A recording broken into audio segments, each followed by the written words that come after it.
नमस्कार मित्रांनो, मी विनायक राजकुवर. स्वागत आहे तुमचं माझ्या यूट्यूब चॅनलवरती. मित्रांनो, सकाळपासून एवढा पाऊस चालू आहे की थांबायचं नावसुद्धा घेत नाही. आणि त्यातच आज आम्हाला जायचं होते बासरला. आणि बासरला जाते वेळेस सकाळी थोडंसं उघाड पडली होती.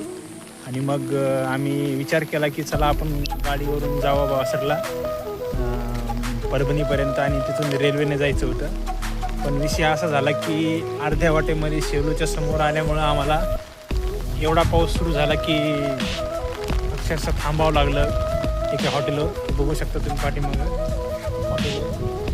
हॉटेलवरती आम्हाला थांबावं लागले. आणि आता तिथूनच आम्हाला आता कधी पाऊस उघडतं काय माहिती. आम्हाला 3:30ची गाडी आहे आणि त्या गाडीनं आम्हाला समोर जायचं आहे.